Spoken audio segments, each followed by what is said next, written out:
बागडोगरा बिहार मोड़ पर कमिश्नर के हाथों ट्रैफिक पार्क का हुआ उद्घाटन। आज बागडोगरा के बिहार मोड़ पर बने नए ट्रैफिक पार्क का उद्घाटन किया गया। यह उद्घाटन सिलीगुड़ी के पुलिस कमिश्नर सी सुधाकर के हाथों रिबन काट कर किया गया। इस दौरान पुलिस कमिश्नर के साथ साथ सभी गणमान्य व्यक्तियों को खाता पहनाकर, मोमेंटो देकर और फूलों का गुलदस्ता देकर उन्हें स्वागत किया गया। दुर्गा पूजा को ध्यान में रखते हुए इस विशेष कार्यक्रम के दौरान 30 जरूरतमंद महिलाओं के बीच साड़ी वितरित की गई। इसी के साथ 30 छोटे छोटे बच्चों को भी कपड़े बांटे गए, जिसे पाकर सभी काफी खुश नजर आए। साथ ही मीडिया कर्मियों को जैकेट और हेलमेट प्रदान किए गए। वहीं इस कार्यक्रम के दौरान यात्री साथी के कुल 20 स्टाफ को भी टी शर्ट दिए गए।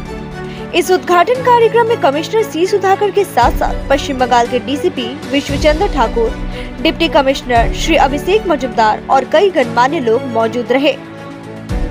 প্রচুর নোংরা থেকে এটা কমিশনারেট আছে যারা যারা এয়ারপোর্ট থেকে নেমে প্রথম দেখে এটা মানে খুব বাজে একটা ইমেজ তৈরি হয়ে গেছে।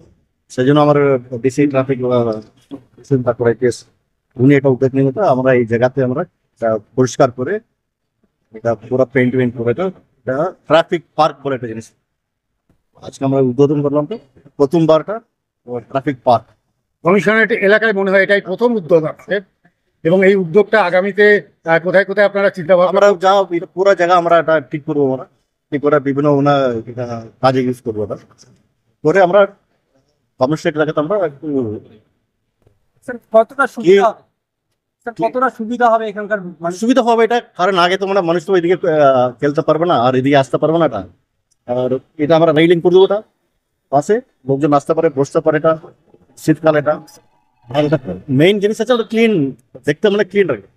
আগে তো নোংরা ছিল, নোংরা হবে না। কারণ একবার পাবলিক ইউজ করে দিলে পাবলিক এটা নিজে এটা প্রপার্টি সব ইউজ করবে, এটা ওরা নিজে ক্লিন করে নিজে এটাকে দায়িত্ব নেবে।